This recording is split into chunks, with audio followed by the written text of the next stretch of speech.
Good evening, everyone, and a warm welcome to all of you on behalf of Merck Biopharma Fertility Team. I am Dr. Bharat Mahajan.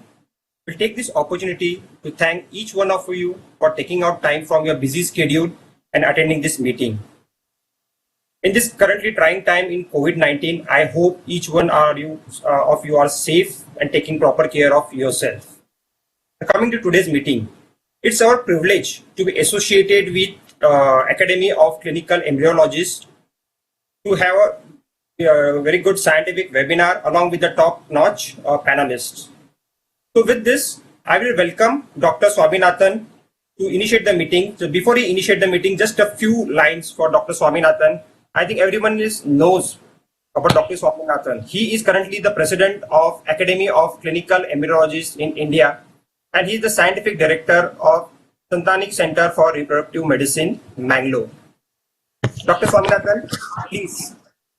Good evening, friends. Thank you, Mahajan, for the nice introduction.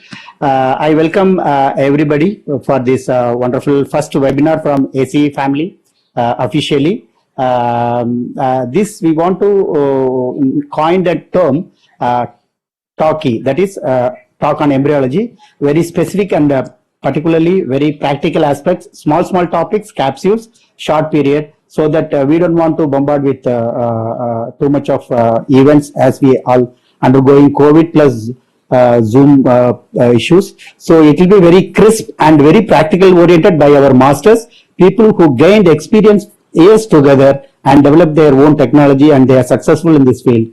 And so this is our initiative. This will continue maybe every 6 to 8 weeks once. It's a capsule manner. So here I will finish and I will hand over this event proceedings further to Dr. Priya Kannan and Ved Prakash. Regarding Priya Kannan, as you all know that she is our past president and she is MC from Australia and well-known embryologist and well-known public figure in our academic arena.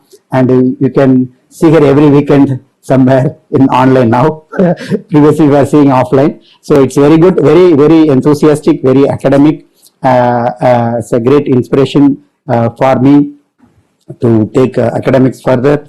And I'm happy to introduce her as one moderator. And next is our Ved Prakash.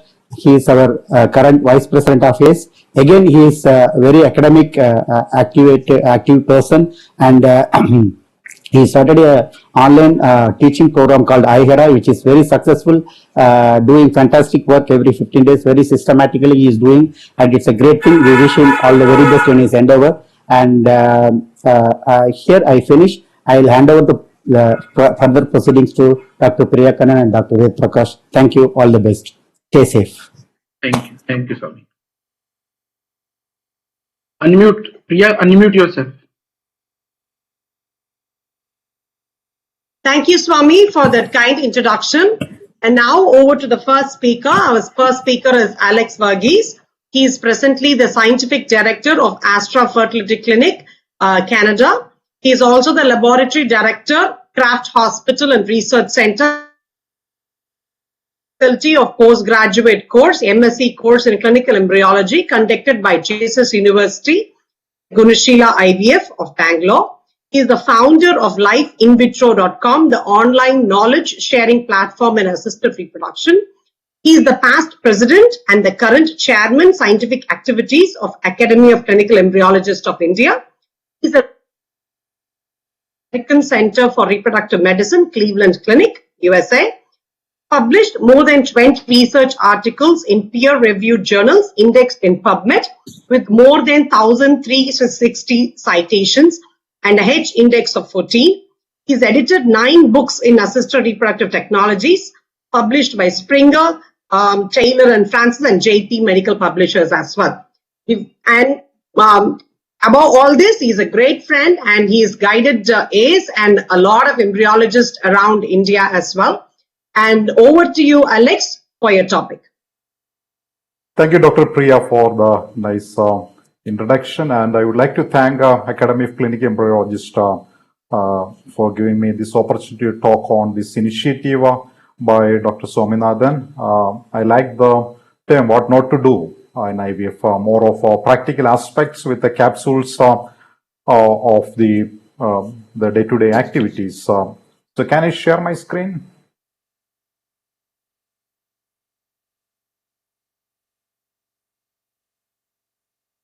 Yes, sir. Share my screen. Can you see? Yes. Yes, we can see, Alex. But you might have to go on the slideshow. Yeah, that's what I'm doing. Yeah. Is it okay now? see, Alex. Okay, fine. So today I'm going to talk about the culture media, the handling part of Okay, now it. it's fine. Not too much on the Yes. Okay, fine. right. So the key learning points of today's lecture are these points that we will just brief, starting from the transportation to the cold storage to some aspect of the handling of the media. And many of you might be have seen this publication. You know that the Upper Egypt congresses that is happening in recent times are coming out with a nice guidelines and consensus on IVF aspects. And the recent publication that came out in RBM online on the IVF culture media or conditions, there was a good consensus. That is, there is only one thing that is truly important in IVF laboratory, everything. That is a freely available publication. And also recently, we had a good book published by Professor Patrick Finn, who developed the tubal fluid media, human tubal fluid, culture media solutions and systems in human ART. These are a good start and a good reference for each laboratory. In a nutshell, the embryo culture is more than the media. That is what I wanted to say in the beginning. And this year, the Manchester group led by Dr. Daniel Bryson group has published an interesting paper in Human Reproduction Open. And they looked at more than 75,000 cycles from HFEA registry from 46 IVF clinic. The study question was that whether the culture conditions like culture media, oxygen level, and the incubators, whether it will affect the live birth rate. And what is the summary answer? And they found a statistically significant difference in the live birth between the 8 culture media system they analyzed. We hear a lot of discussion that there is no difference between the culture media, but this study shows that because it's a huge study, shows that there is some difference in some culture media. And interestingly, the study also found the blastocyst culture had increased the risk of preterm birth. Even they control the oxygen tension and the other parameters in the multivariate analysis. So with that background, let us talk about the culture media that comes to our lab or your laboratory. The first and foremost thing when a media comes is that we look for the certificate of analysis. You know that all the medias are manufactured in a good manufacturing facility or GMP facility. And we know that it is having a ME or mouse embryo say marked. And every batch or lot of media, there is a certificate of analysis comes with either you can request them or you can get it online. It's always better to keep the record of certificate analysis with each batch of media that you are receiving. And this is just a glimpse of how it look like. The HEPIS media or the fertilization media on the right. Always we look at the 2 important things. That's a pH of the media, what the company got in the particular lot of media they manufactured. And second thing is the osmolality. I think these 2 things should be aware by each person handling the culture media. And the transportation is another area of variations. You know that there are more than 200 variables in the IVF laboratory that can affect the outcome. Transportation, especially in our country, like we face a lot of problems since most of the medias are manufactured in Europe or in the North America or Australia, and we get it in our country, and there is a lot of sub-distributors. This is a nice paper, a free paper that was done by the South African group by Dr. Guiser, and in the conclusion they says that the courier service or company representatives which manage the transport and delivery of the culture media in a timely manner, they play a vital role in failure or success in the RT laboratory. And also the protracted customs clearance can also have a major impact on the quality of the media. Maybe some of you who are, we in India, more than 2,000 IVF clinics are there, and more than 50% of them are batch IVF centers. Even I had an experience, we got the media, and within 1 hour, the sperm, when we were preparing it, all become non-motile. We got the media in the, this happened in one of the batch IVF centers a few years back. We got the media in the coolant pack. Maybe the thing is that the person, the sub-distributor, when it was not properly stored, the media. So that things has to be taken into consideration. And also another important thing need to be taken into consideration is that we don't have the temperature logging mechanism for the courier services. In some country they have, maybe the societies can come together and recommend these things to the companies for importing the media. Another important area is the cold storage. And we know that we get the media in the styrofoam box, and in some centers I have seen the technicians, maybe in the weekend, who receive the media, or the reception people receive the media, and they stuck that into the kitchen refrigerator kind of thing that is present in the laboratory. And there may be a lot of food items, maybe a lot of drugs in that refrigerator. There should be a dedicated refrigerator. I think that also should be a medical refrigerator. That is a must for the IVF laboratory. And another important thing to be considered is whether the media is fit for purpose. Before your batch is started, we always look only the digital displays. And even if some centers in Western country, they do the MEA test on the new batch of media, but that commercially available hamster mouse embryos are not available in our country.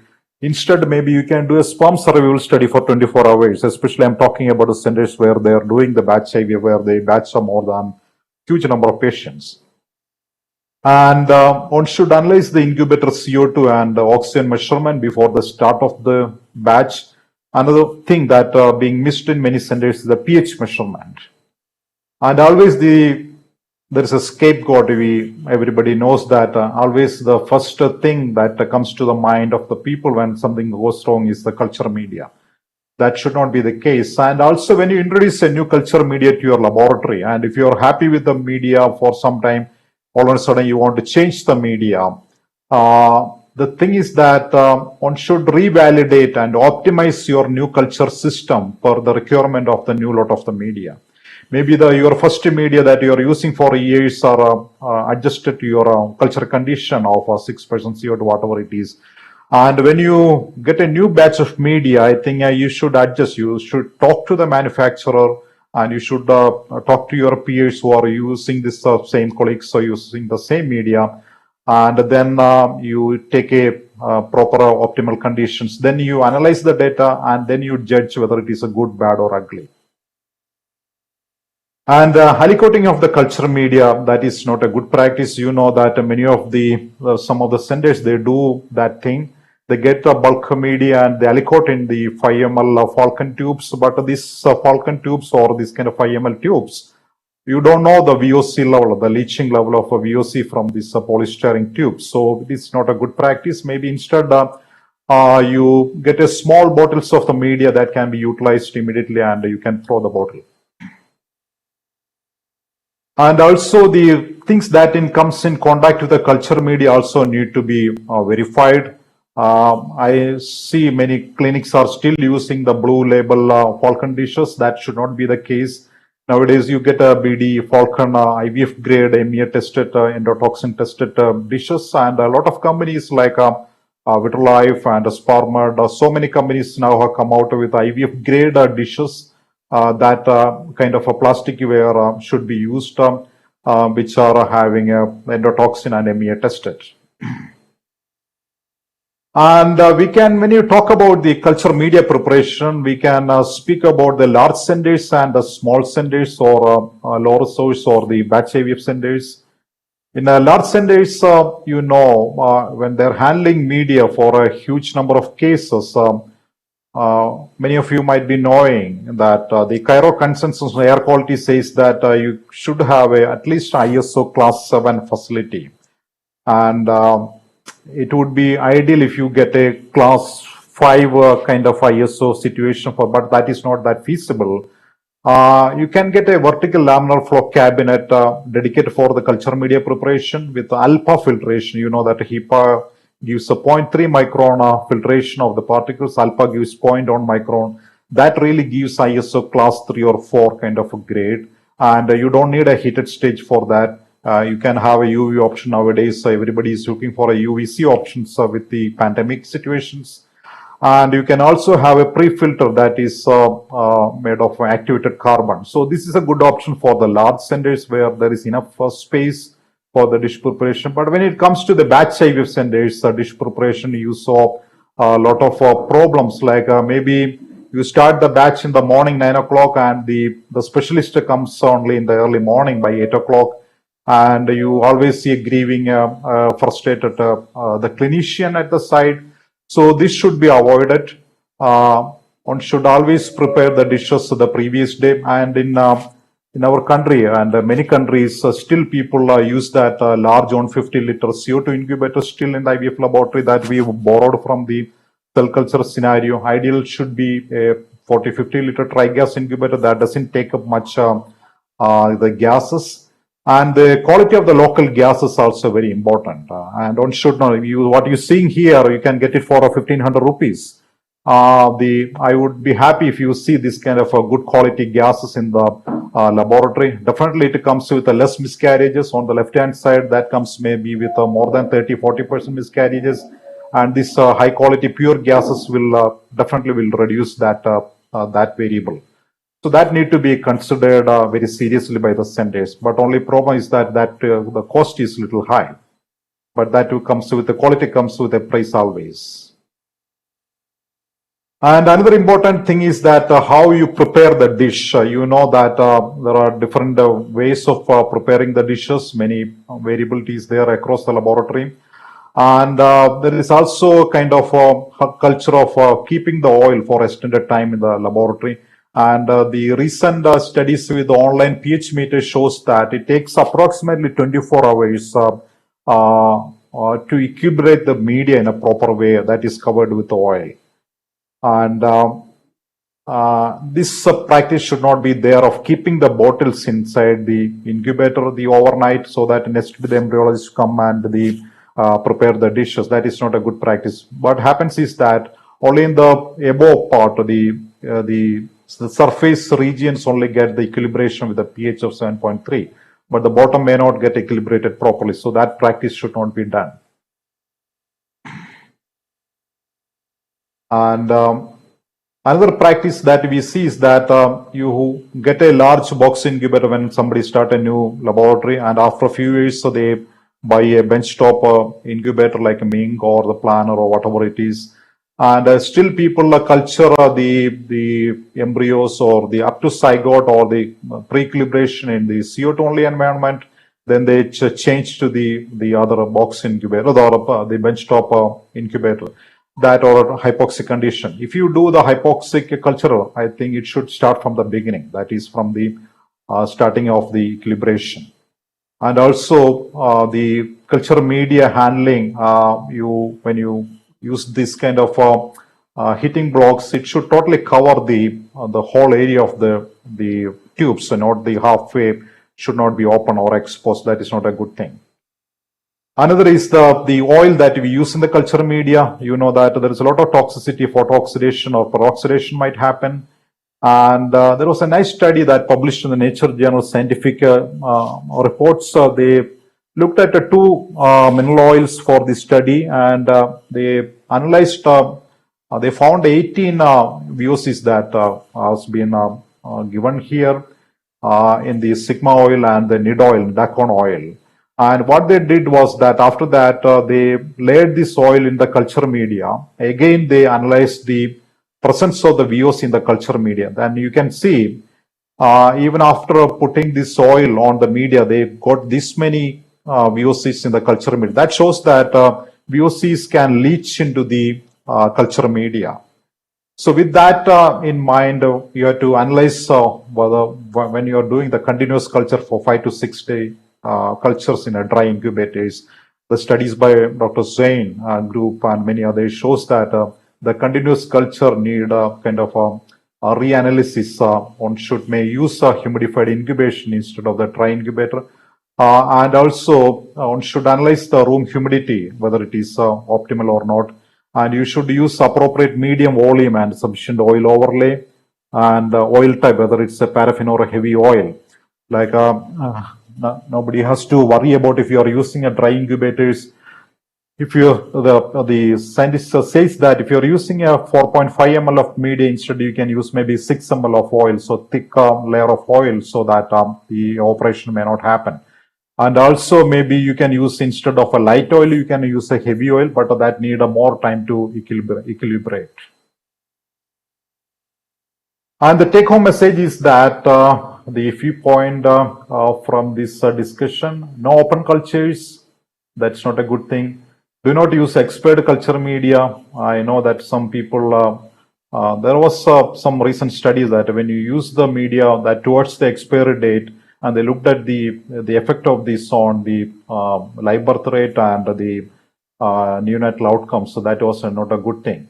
And do not keep the oil for extended period in incubator, and determine your air quality before planning or all blast culture. There is a kind of a tendency to go for a blastocyst culture for every program, but you should analyze your culture system and environment before you go for that. And do not use a prepared egg dish for incubator for many days and use it again and again. And always I have a reservation for a microtrope culture. We know that there is a lot of embryotropic factors will help each other with the embryos when co-culturing multiple embryos. But when you look at our cities in India and many other countries, we have to see the quality of the air, and we have to see whether the HU systems are properly working, whether it can remove all these things. Then you go for the kind of a culture system, so up to the blastocyst for 5 to 6 days, and also check for the turbidity of the media, and also record the shelf life of each lot of the culture media if it comes to the laboratory. Do not aliquot, and prepare and equilibrate the dishes on day prior to the OPU.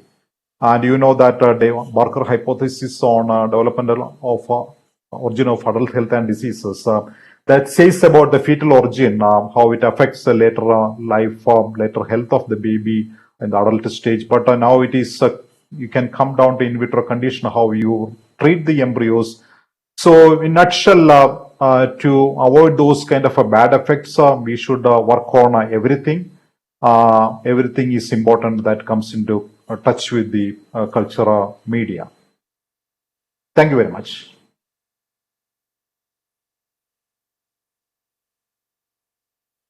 Thank you, Alex, for that excellent, to the point, very crisp and extremely practical tips on how not to handle media.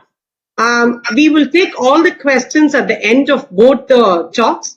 I now request Ved to introduce the next speaker and for the next speaker to come on. Thank you, Dr. Priya, and very nice presentation from Dr. Alex. Thank you, Dr. Alex. Now we move to our second speaker, Dr. Sanjay Shukla. He is the lab director, Baheti Hospital and Shivani IVF and Fertility Center, Jaipur. And he's the PhD in life sciences. He's done fellowship in the biology of reproduction from Center D Studios and Gynecologia Reproduction, Argentina. And he's the General Secretary of ACE, and he's also Chairman of Academic Wing ACE and editor of Newsletter of ACE. Over to Dr. Sanjay Shukla. He is going to speak on gamete handling.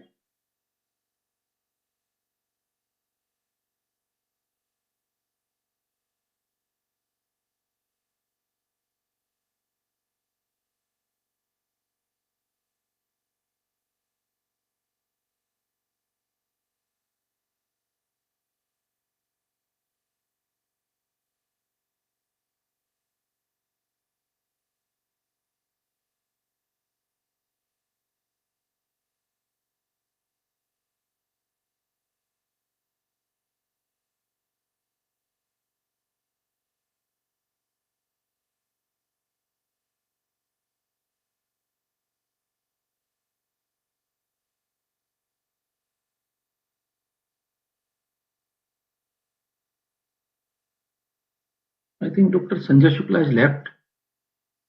There is some problem with his. Yeah, Yeah, he was there just now, like, and then, but then I don't see his name just now. Yeah, he is not here. Maybe network issue. 1 minute. I'll check.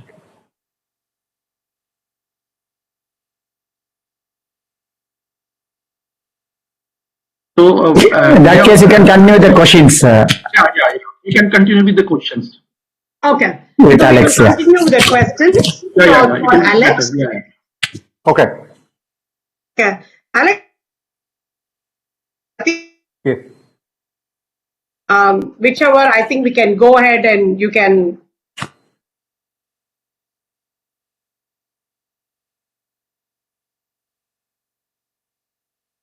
Hello. Alex, can you hear? I didn't get the question. What is that? Okay, I'm just going to read out the question. So one by one, the participants have sent us questions. So I'll just start with, there are lots. Yeah. However, the first one, we'll go with this. Would you please suggest a couple of agencies who supply really high quality CO2 gas? What are your choices if you have any? The thing is that maybe you can speak to the incubator of the product companies. They would be the right persons because they will be knowing about the actual product because we don't have any proper medical grading system in India for the CO2 or nitrogen gases. Yes. And I know that a few names that come across my like Praxair, Inox, Alchem, and Faruka. I think these are some of the companies based out of Mumbai, Gujarat, and Bangalore. I think the only thing is that you have to speak to their manager, and you should get a certificate of analysis from each batch, and should make, because there is some kind of quality systems when they fill the gas in those kind of cylinders. It should be a clean and tidy, good quality cylinders. And that is very important. Yeah. As an add-on to that question, this is my doubt. Whenever we receive a cylinder, even if it is from a very good company, we don't seem to, there's no, very rarely, there is not a uniformity of the quality. Do you have any suggestions or something? Because we go through one batch of cultures and then we see they are not good. So do you have any suggestions for that? Yeah, actually, we recently, when we got a new incubator in the clinic I'm associated here, we were doing the validation study for the incubator. And what we found, we connected the local gas, CO2 gas. We were doing a sperm survival study. And even we connected with a good quality CO2 gas in the incubator, but the nitrogen, you know that it takes up a lot of, within 1 week it get over. So we thought Yes. that we will use the local guys supply. So unfortunately that sperm survival went down to around 30% compared to the other control. So when we connected the both, because when you know that in the whole volume in an incubator, major portion of the volume is taken up by the nitrogen gas when it's a dry gas. So it is not only the CO2, you should also make sure that you get a nitrogen gas also from the good company. But only problem is that cost, I think, around 26,000 rupees for, I think, a 40 liters gas. But I think every sender should get that kind of ultra pure gas. And also you should make sure that you connect with that inline filter, activated carbon filters. Yeah. Yes. That's a very key point to know. Dr. Sanjay is here now, so I guess we'll go ahead with the talk. Sorry guys, some technical glitches. So, Ved, do you want to start with the introduction again since he is here, or? We can start. Yep.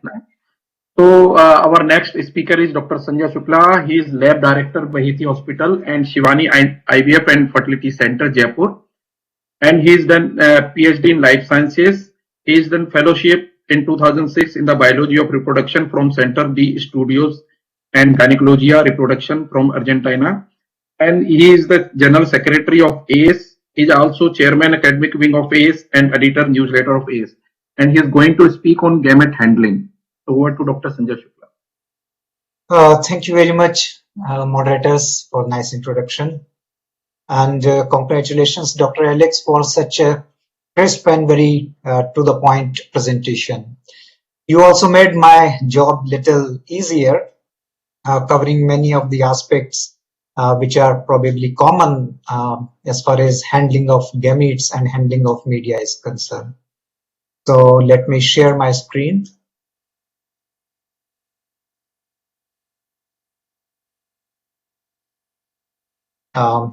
Is it visible?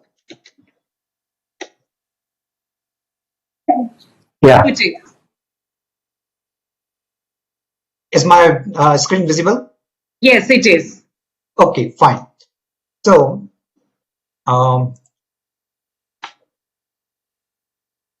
what we are learning today, there are some of the things which were common, as I mentioned in Dr. Alex's talk too.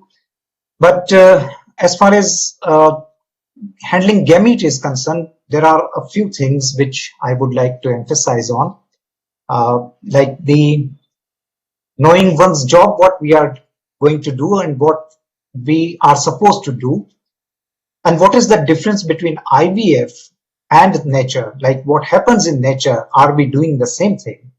Again, there are certain points like the environment, the air quality, temperature, pH, osmolarity, etc., which were common while we were discussing the media handling. And there are a few things also like the electromagnetic radiation and its effect on the gamete handling and consequences, and the time. So we'll go one by one. The first thing first, it is about knowing one's job. So we always, like from the day of inception of ACE, we have tried to give this message to the juniors and the newcomers that you must know what you are going to do, because embryology is not just a job, it's a responsibility. We are handling potential human beings. So when I talk, I was preparing, this man's picture came to my mind, and probably you are wondering what this man is doing here, but he is probably the perfect person to exemplify. He is probably the best survival guide in the world at the moment, and we can assume that probably he is the one who knows his job perfectly. He can survive in any terrain, any environment, any condition, and come out victorious. So this is something, and this man is a very good example of knowing your job. But the thing is that when we watch his shows, we sometimes assume that it is his experience with the different conditions in the world when he was serving military in the British military. So it's not just the experience that makes him unique, but also behind the scene, he does his homework well. He reads a lot. He knows everything about the conditions that he can face, the wildlife that he can encounter, and all other possibilities.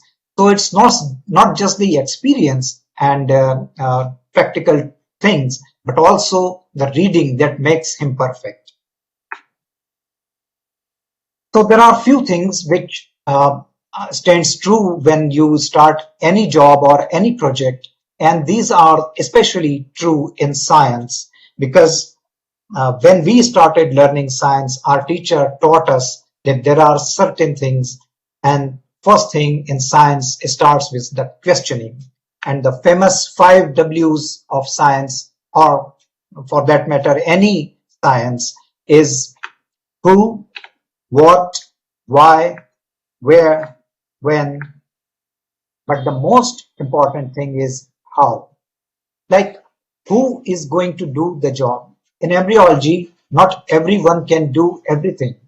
You learn there is a hierarchy. From the seniors you learn, and then you acquire the skill and knowledge, and then you promote further, and then you start doing little more complex things. You must know what you are doing and what are the consequences of what you are doing. So you also know that why you are doing that thing. Where in different areas of embryology, you do different things. So where you need to do what, that is also important, and when. But the most important is how, because how you do the things makes a lot of difference in your outcome.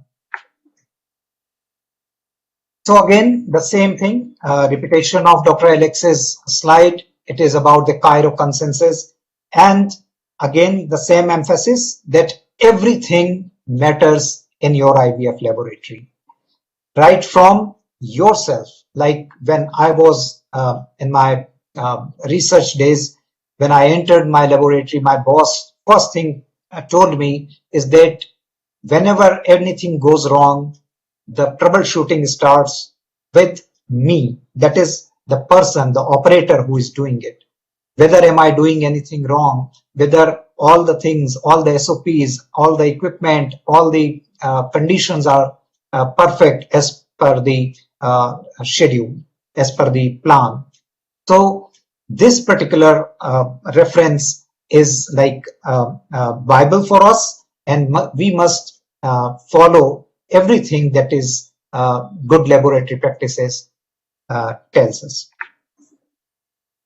This is again a very famous picture from David Gardner's book, and it reveals that the susceptibility of the gametes, especially this picture tells us about the female gamete, but this particular image is telling about the post-fertilization. So they use the term embryo development and embryo susceptibility. The most susceptible of all those stages is the fertilized oocyte or zygote. So we must know that what we are doing in IVF is not exactly that happens in nature. Probably we are nowhere near what happens in nature. We know just a little of, or you can say it's just our knowledge about the embryology, human embryology is just a tip of an iceberg. So we are very, I mean, this science is in infancy. So what we are doing, we are trying to mimic what happens in nature, but it is not exactly what happens in nature. So everything that we do affects the quality of the oocytes, the quality of sperms, and ultimately quality of embryos and resulting fetus. So again, if we go further back, like we are discussing the handling of gametes, so we go before the eggs fertilize. We have an oocyte with us, an oocyte corona complex, and then like we receive it from the OT, and then we start handling the oocytes. So the susceptibility of an oocyte increases when we denude it. So the corona complex, the cumulus cells, they give a certain protection to the oocytes. It also helps in regulating metabolism. It helps in regulating the intrinsic pH of the oocyte. So once you strip the oocyte, it becomes even more susceptible to the physical and chemical and environmental stresses. We often learn about this and often hear in the lectures about the susceptibility of the oocytes. They are very delicate, but we seldom hear about the susceptibility of sperms. Mind you, sperms are also very susceptible to such stresses, and we must take care of these sperms while handling them, while preparing them.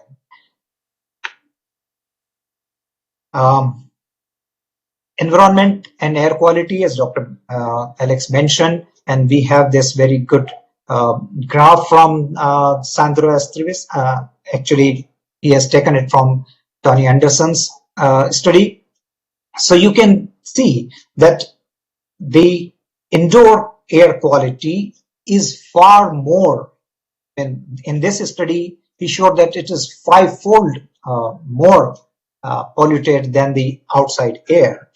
And especially in countries like India, where we have metro cities which are so polluted that they are in the highest polluted cities in world.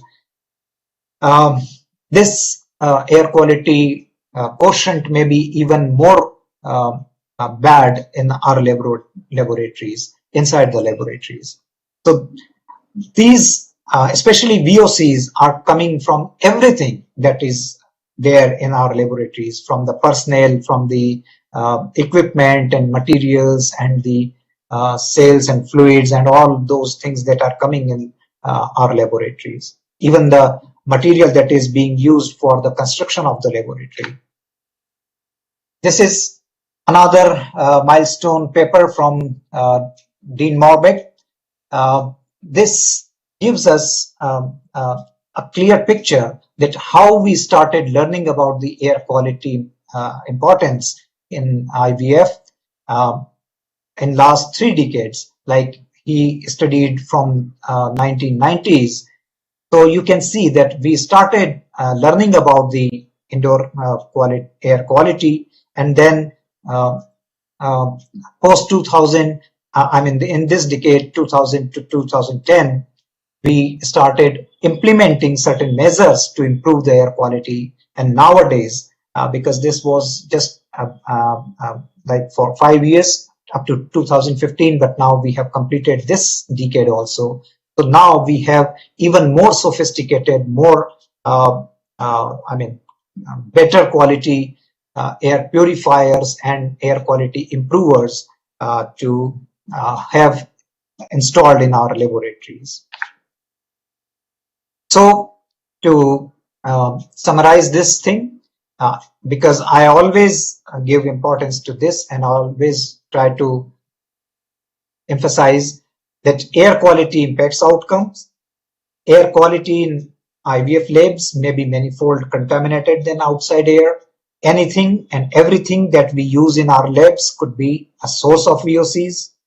Specific guidelines for air quality in the IVF labs are lacking, like what we have.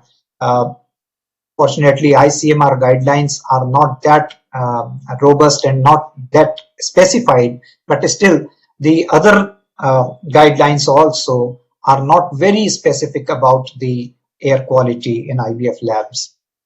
Specialized filter systems are needed to control the VOCs. And not just VOCs, even the chemical air contaminants are equally dangerous. The air handling units do need maintenance and the filters do have a lifespan. It's not like that you just install the air handling units and forget to clean and change the filters at the required time interval. Designing the ideal lab is much more complicated than we think. Unfortunately, in our country, we feel that we are the master of all, and we design ourselves the laboratory, we design the entire IVF unit, and we design it nicely. We do very good cosmetic work, very aesthetic work, but we are not expert in handling all those things which are done by the specialized engineers and architects and material scientists. So we must take help from them and then design our laboratories. So when we handle the gametes, may it be oocyte and sperms, we know that these gametes are very temperature sensitive, and we have different equipment, different warmers, different incubators to take care of this temperature control. The very subtle change in temperature may damage the spindle and the oocyte, and we do not know about this. These oocytes may develop into embryos, but we do not know how the remodeling, how the rearrangement of a spindle has occurred, and what could be the effect in the fetus. Similarly, of course, the effect of temperature is well known in the oocytes, well studied in the oocytes, but lesser is studied in the sperms. But again, it is also as important as the oocyte handling. And the temperature, not just the temperature handling, but also other things also starts right from the beginning, like from the origin, where we start receiving oocytes, maybe in the ovum pickup room. So the moment we start oocyte retrieval, the temperature should be maintained. So we should have robust and well controlled temperature system like the test tube warmers and all, so that the oocyte don't encounter the temperature shock. So does the, before I forget, because it is very important, it is a shear stress caused by the oocyte retrieval needles and the pressure that we have. These things which we often neglect, and we do not know the effect of those things.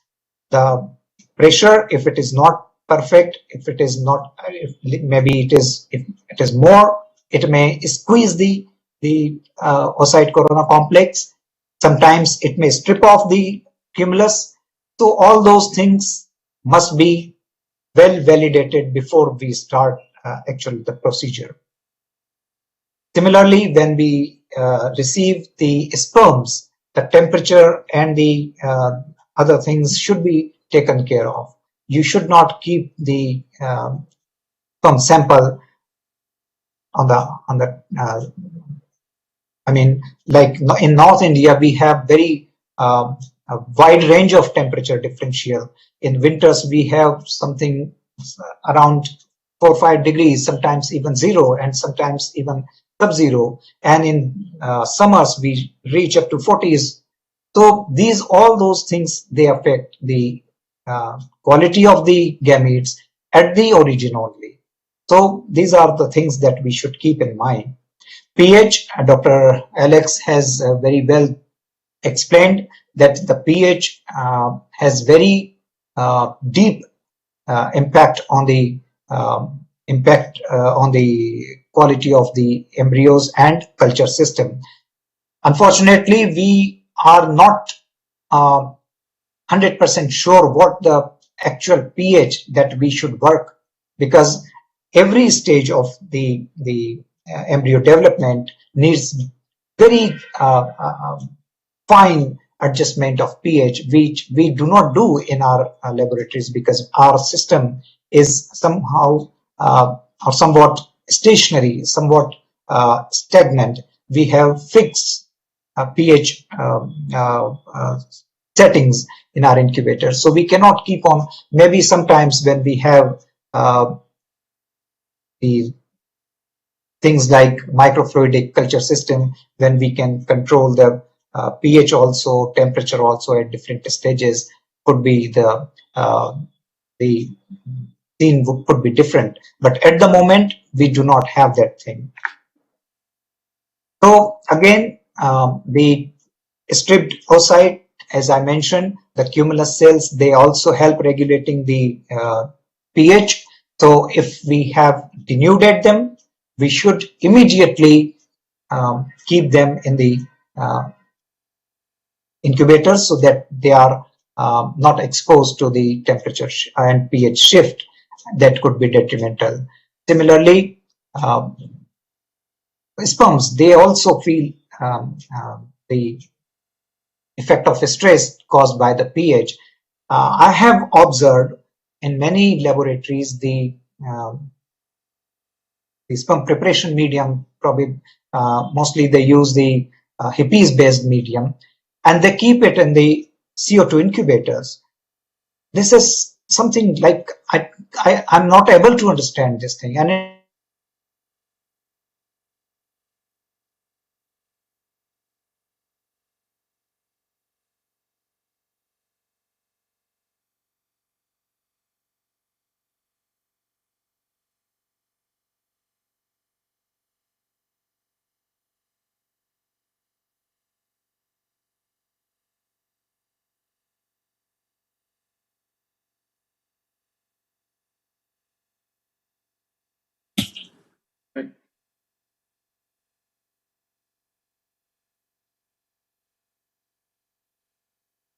Dr. Sanjay, you are here?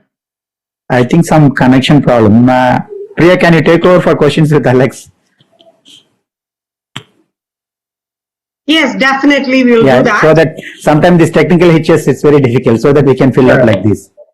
Yes, so Yeah. when Sanjay comes back, we can Continue that, yeah. resume his talk. Yeah. Okay, there are very interesting questions which has come around, Alex.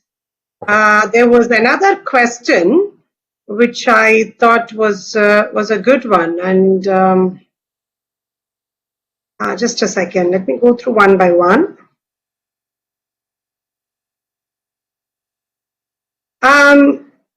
Another very important and nice question is how much important is time management during handling of embryos? Of course, Sanjay would be taking, but I thought if that's not there, then the next question: why embryo growth seems fast with one-step media as compared to sequential?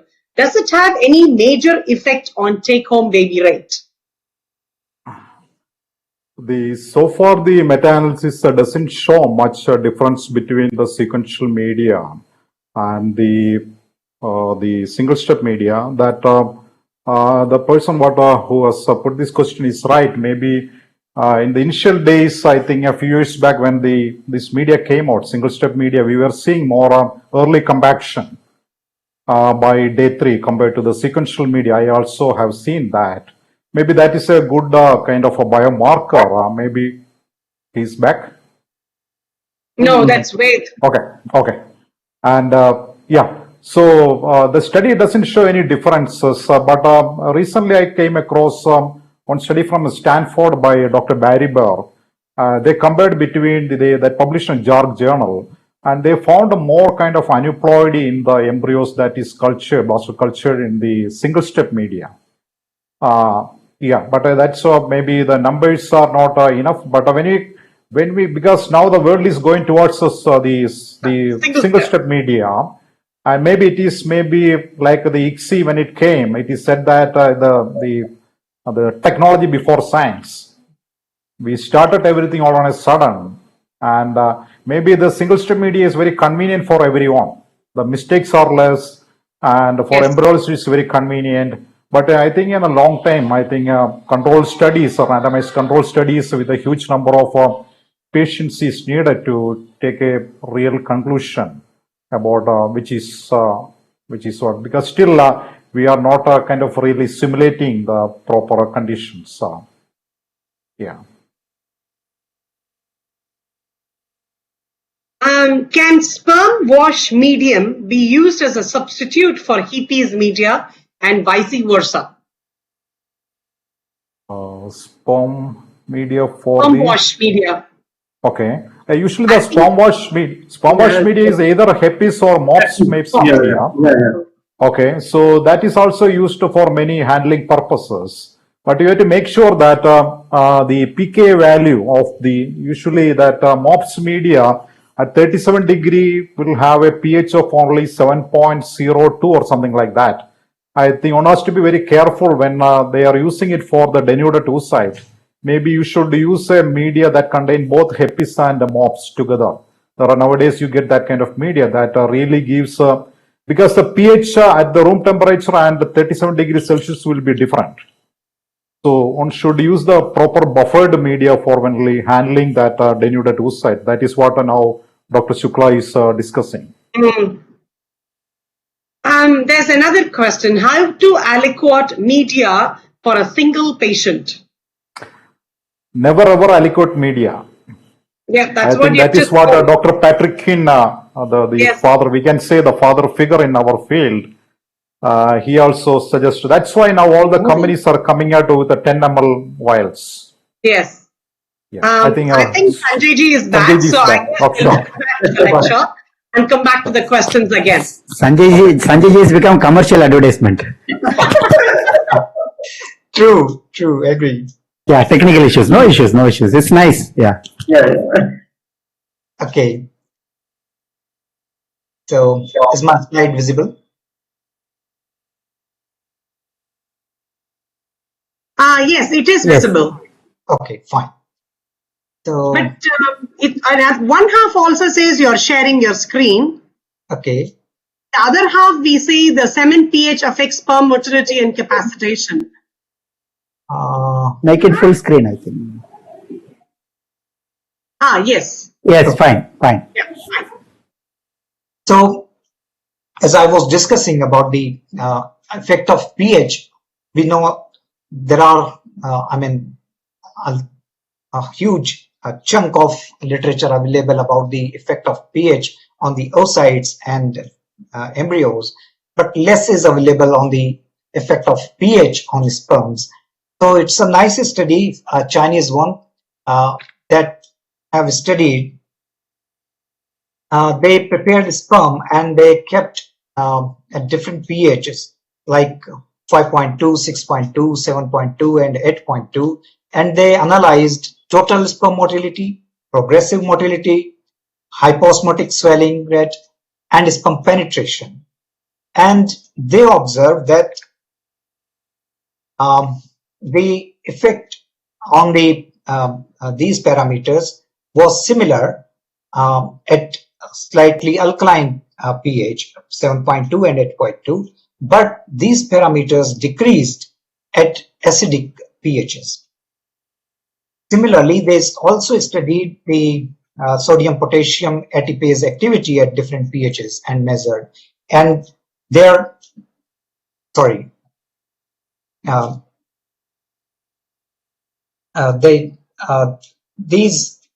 ATPase activity substantially decreased, and the sperm movement and capacitation was affected severely at acidic levels. So we must take care of this, that not only the oocytes but even the sperms are very delicate.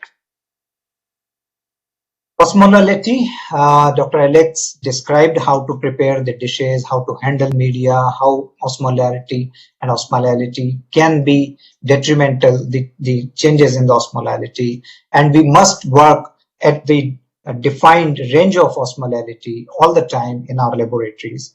Again, one thing which is very simple but very important, which like my personal observation is that people keep the media, especially the buffer, like the MOPS or HIPPIES buffer, in these test tube warmers and in the Falcon tubes, which are not airtight, not screw cap tubes, and they keep it for many days there. And they believe that if it is readily available, the warm medium, their workload can be little less, and it can ease their work. But bear in mind that the medium keeps on evaporating and this changes the osmolality. So not only the dishes that are needed very meticulous attention, but also the sperms or the gamete handling medium, because you are handling gametes, you are washing your oocytes and unfertilized eggs and denuding outside the incubator and using these MOPS or HIPPIES buffer. So the osmolality of these media also need to be very carefully monitored.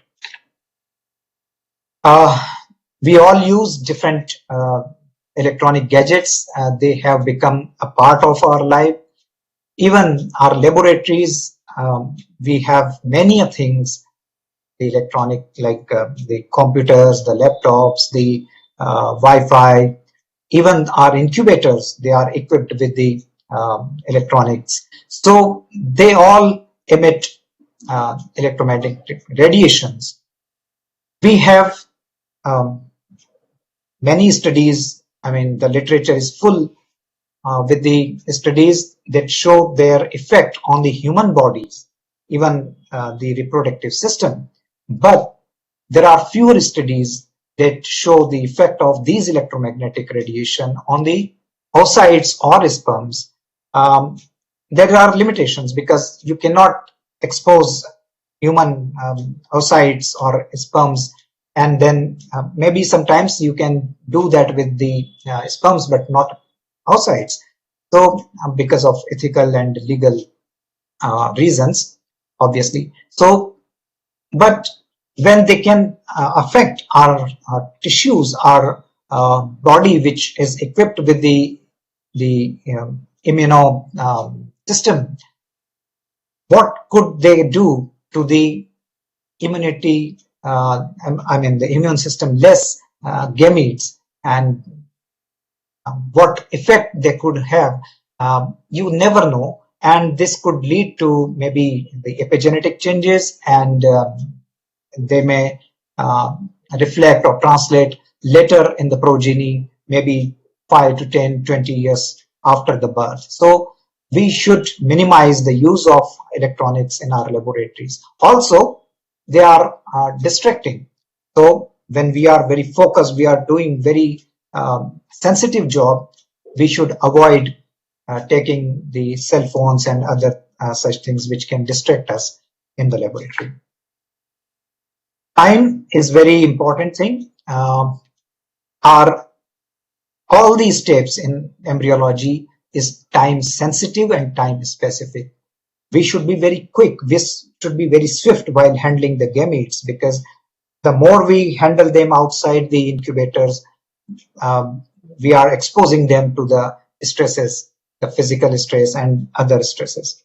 So we have to be very quick and very swift and very meticulous, because in doing things in a haste may be more dangerous than doing it very meticulously. So you do it quickly, but with focused mind, and do it because the things are time specific. You should do everything at the specific time. If you are denuding the eggs immediately, it is important that once you denude them, you should immediately inseminate them. So it is not like, so there are studies that show you when that optimum time is, when you should inseminate, when you should do ICSI, when you should denude them. So all those things. Again, another thing which when we were discussing this, and Dr. Alex mentioned me about the batch IVF. It is very common practice in our country that when we start doing batch IVF in the morning, some staff is assigned to collect the semen samples, and they collect those samples in the morning itself, and those samples are kept on the bench, maybe the warm bench, for hours, keeping the sperms, the semen samples, for longer time, exposing them to the, the sperms exposed to the seminal plasma for longer period of time, are shown to have detrimental effect. So there are ROS, there are dead sperms, there are leukocytes, there are other elements, microbes, and maybe some other medicines that the patient that they are taking. Anything that could be there in seminal plasma could be detrimental, and these things may alter the sperm DNA. They could have also epigenetic effects. So we do not know those things. They can hamper the fertilizing capacity of the sperms if we delay the semen processing. And again, when we process the sperms, we should keep in mind that every step, even the centrifuging, the washing, the using of colloidal silica, everything can have detrimental effects. So these days, like we know that the people are moving away from the centrifugation techniques and using microchips and microfluidics, another method as well. So we should keep this in mind, especially when we are doing batch IVF, that these things should not be kept, the sperm samples, for longer period of time. If you are doing a batch IVF, keep an andrologist at hand who prepares the semen sample. And then once the samples are prepared, it is better that we keep them at the room temperature, not in the 37 degrees centigrade, because the metabolism is fast and this could also lead to decreased quality of the sperms. Thank you. Thank you, Dr. Sanjay.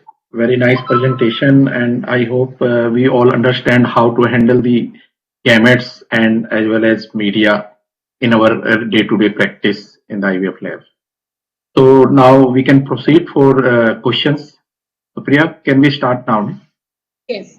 To Alex, there is a question. Since you have mentioned about cold chain previously, here the question is, to check the cold chain of media, what are the things that we can do? In metro, the transportation is different, and in a small city or a medium city is different. So what are the precautions to be taken?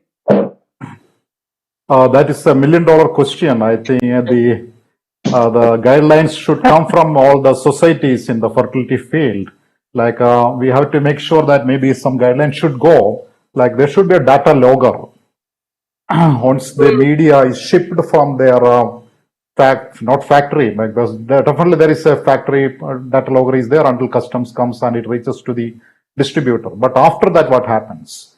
Whether the media coming from Delhi, Mumbai, wherever cities to the small cities in India, there is no data log or systems available. Maybe I think we should, as a society, I think we should initiate that thing. That will definitely make a lot of differences in the quality of the media.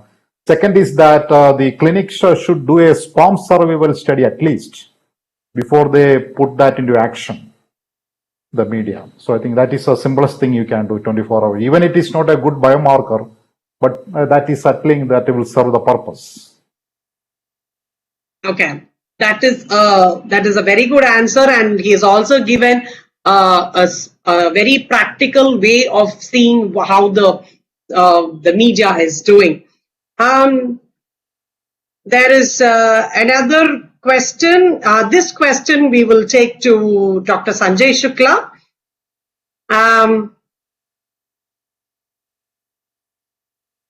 How to optimize lab room humidity in the areas near the sea? Great. So, such as Chennai, like, you're far away, but we are in Chennai. You can think of us and give us some tips. that's true. So, like the air handling units, they are good enough to take care of the relative humidity that is there in our laboratories. But if we have, excessive humidity, so what we can do is we can install a portable dehumidifier in the laboratory. So the air conditioning itself takes care of the humidity, but if it is an excessive humidity, we can at least have a dehumidifier. But again, the humidity is discomfort to the operator more than the gametes, because if you are handling the gametes for a little while and keeping them in the incubators, so they are happy, but the operator may feel discomfort while handling things. So dehumidifier can solve the problem for a certain extent. Another question for you, Sanjay ji. How important is the time management during handling of embryos?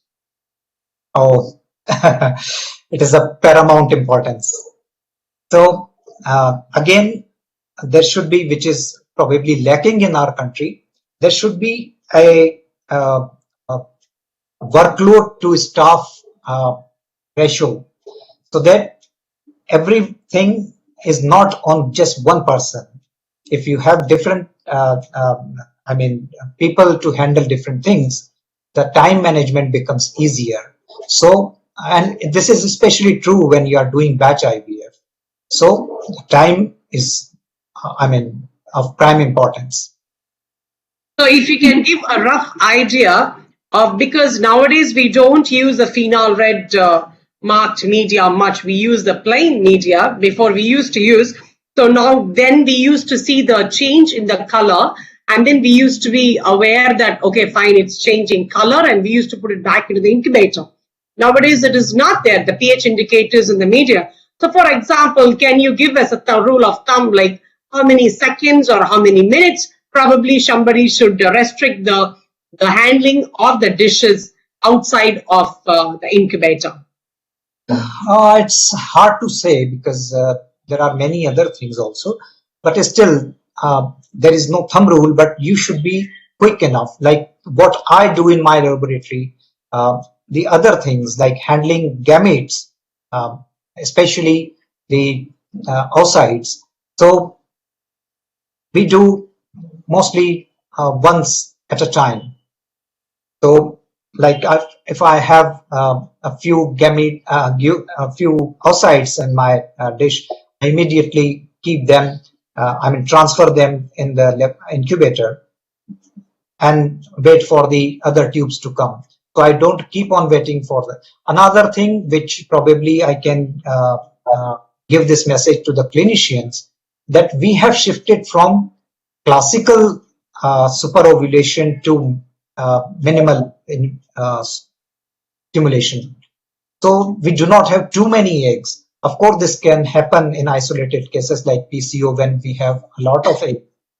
But handling gametes, especially oocytes, is more sensitive to time because you are handling them outside.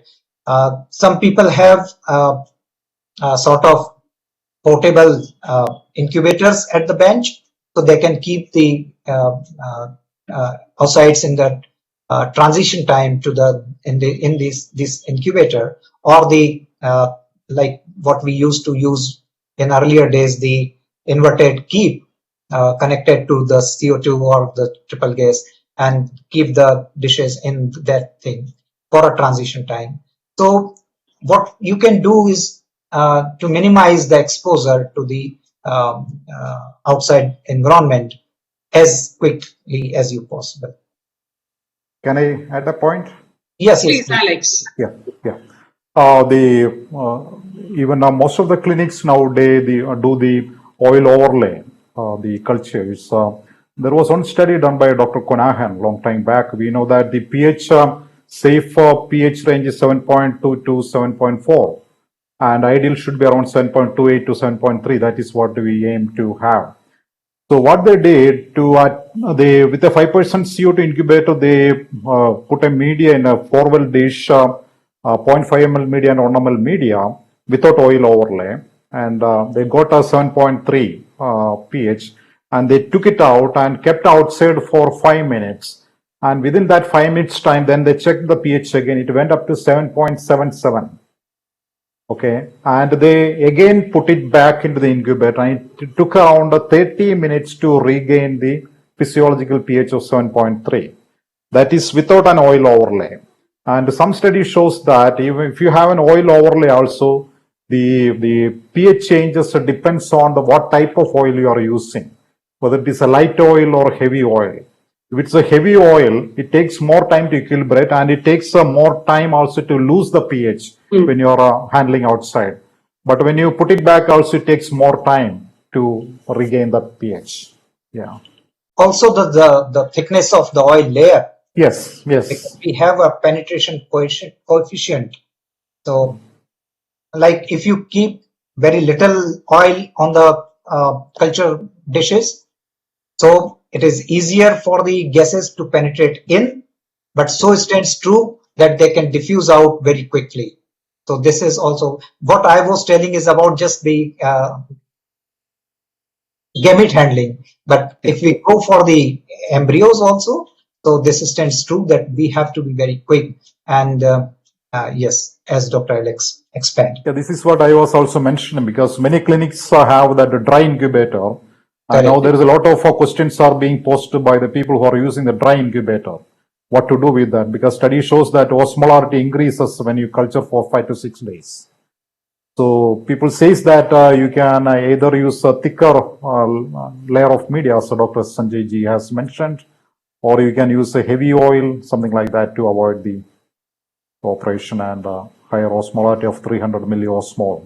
That's detrimental. Yeah. Okay. So, to Dr. Shukla again. The participant wants to know more, I mean, in the terms of during batch IVF, after semen preparation, should it be kept at room temperature or at 37 degrees? You clearly mentioned, maybe you would like to reiterate the same.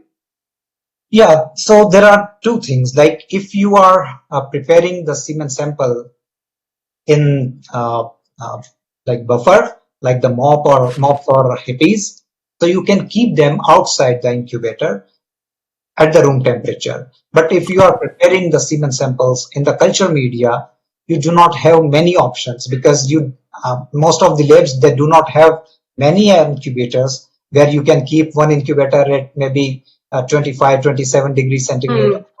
So then it becomes difficult. So, but I guess most of the batch IVF, they do ICSIs nowadays.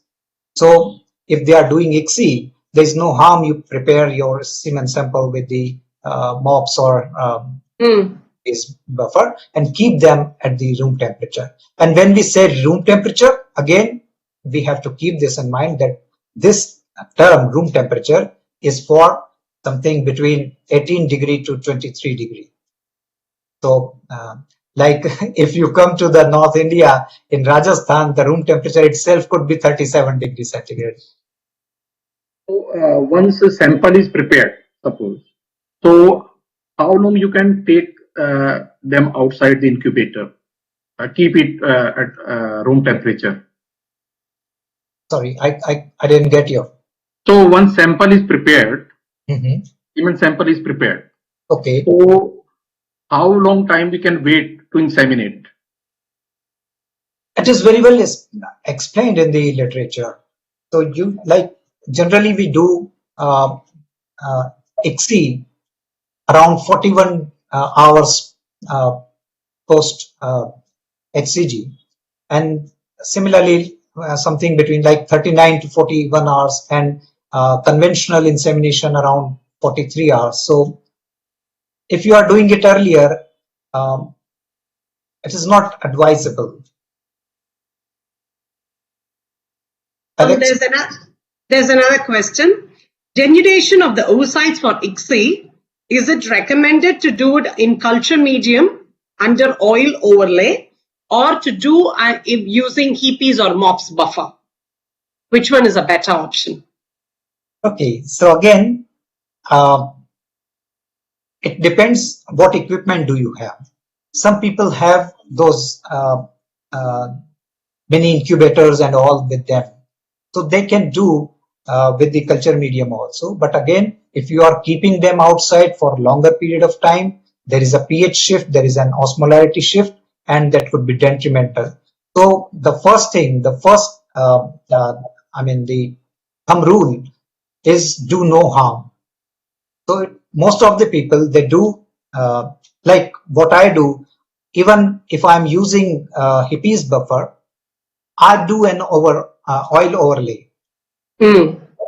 Even when I'm handling in the buffer, where I'm not worried about the pH shift much, still I'm using an oil overlay so that there is less evaporation, less pH shift also.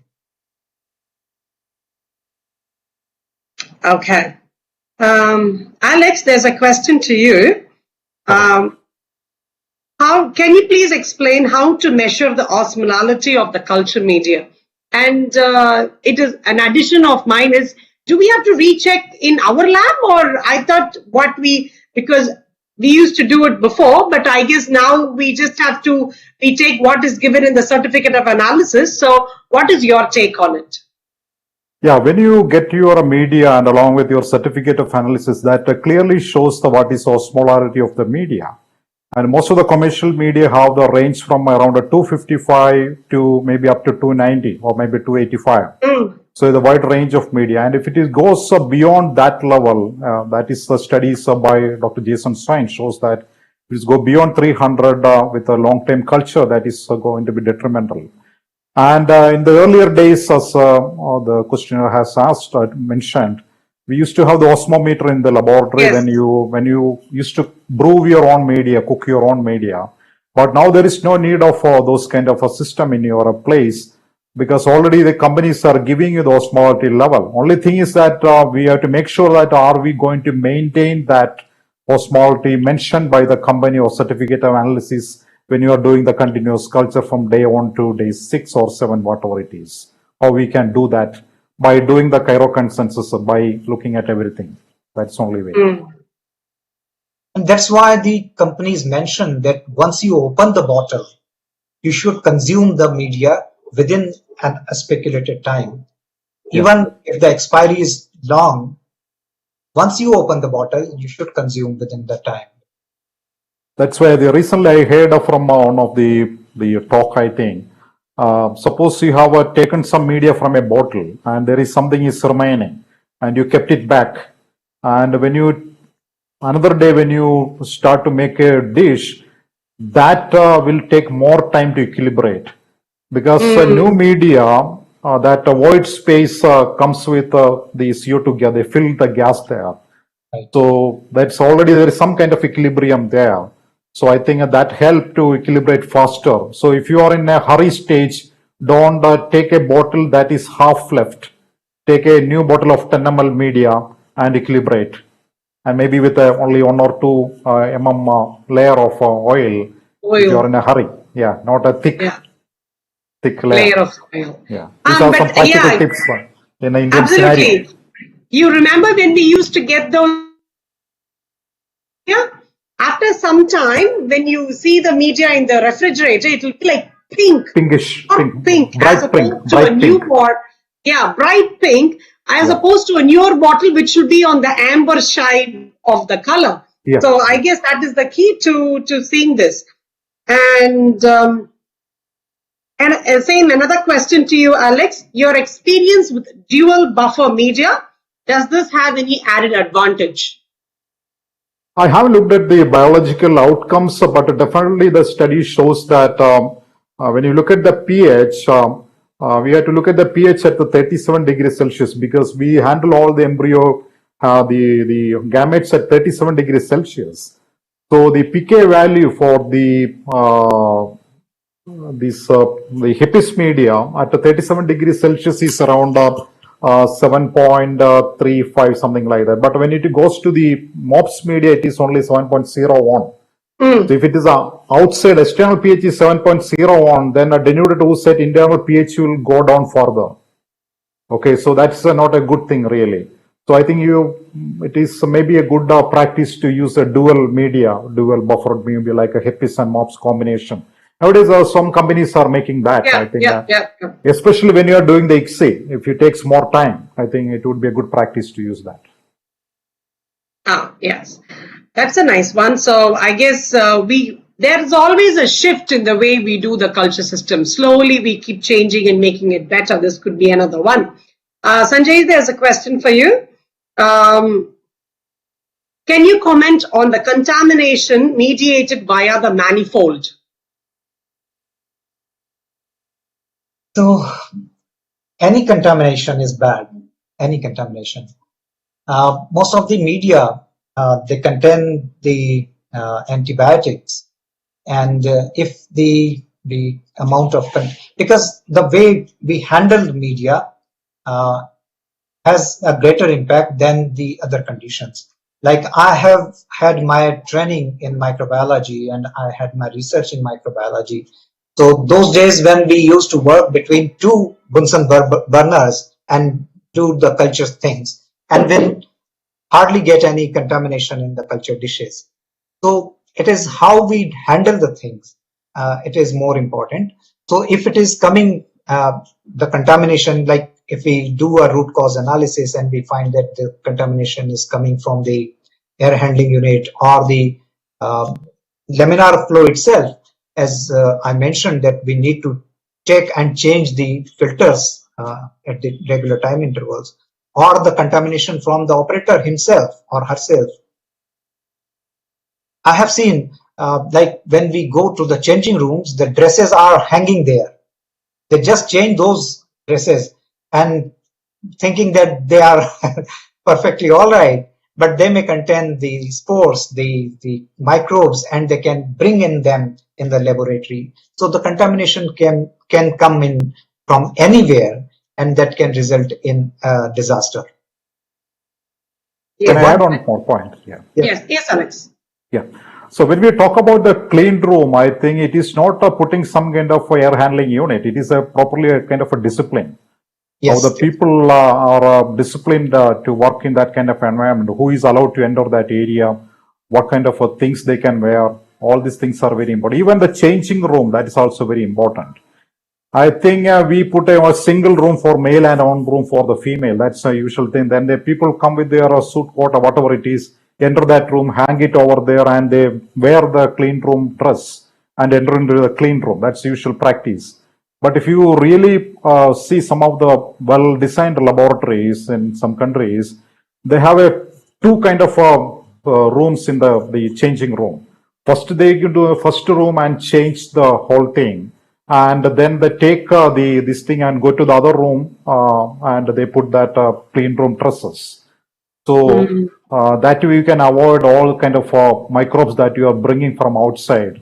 Because clean room means a real clean room. There is no, I think, Yes. going here and there. Absolutely. There's another question for you, Alex. How does a company decide on the expiry date of a medium? That depends on, because definitely you can see the expiry date, lifespan of media is maybe around 6 to 8 weeks. That's the usual thing. And now you have the media, the single step media, that is based on the simplex optimization. That's a kind of a mathematical modeling and engineering based on that. So that contains a lot of all the ingredients in the same system.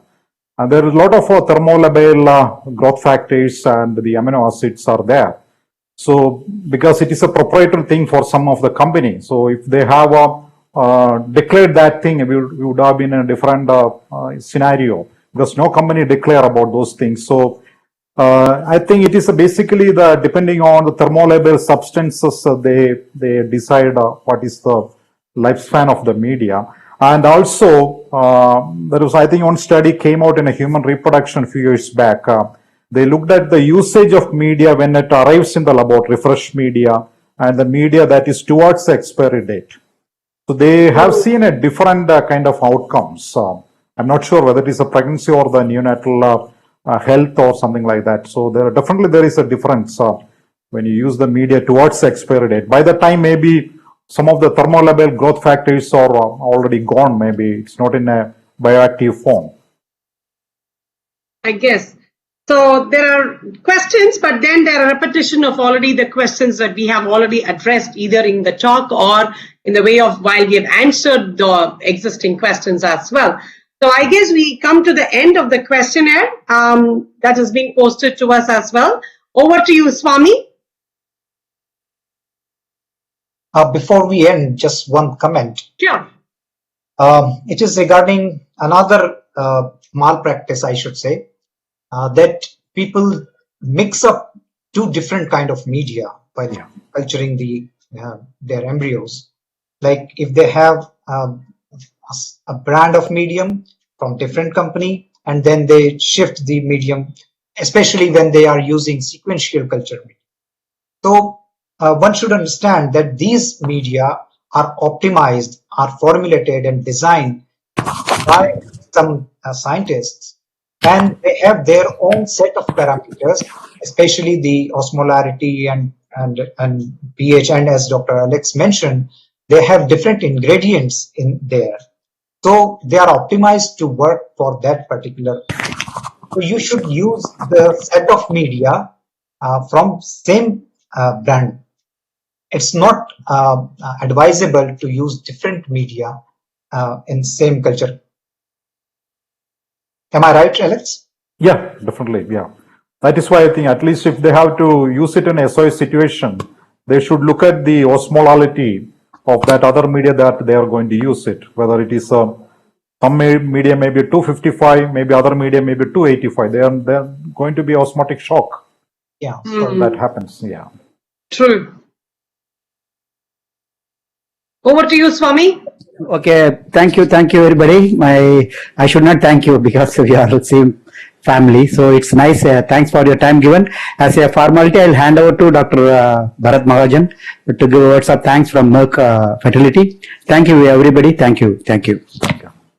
So thank you very much, our speaker, Dr. Alex and Dr. Sanjay, for an excellent talk on a very innovative topic, what not to be done in a media handling and a gamete handling. And I think definitely this will help to all our attendees in their day-to-day practices. Along with that, I will also like to thank our moderator, Dr. Priya Kannan and Dr. Prakash Ved for driving all the questions and taking all the questions and have a great discussion with the speakers. And with this, I will also like to thank Dr. Swaminathan for making this meeting happen. Because of his constant effort, we were able to conduct this an interesting scientific webinar in collaboration with ACE. But last but not the least, I really like to thank to all the participants and attendees for taking out time and attending and making it a very interactive session by asking a lot of questions, which will definitely help them in their day-to-day practice. With this, we are officially going to conclude the session, but only a sincere request to all the attendees that there is at the bottom of your platform, you can see the feedback form. It will just take hardly 1 minute so that this can help us to improve ourselves in the next upcoming meeting. So with this, we officially conclude our meeting. Thanks a lot. Thank you very much. Thank you. Bye-bye. Thank you very much. It was a very nice session. Thank you very much. Thank you all. Thank you.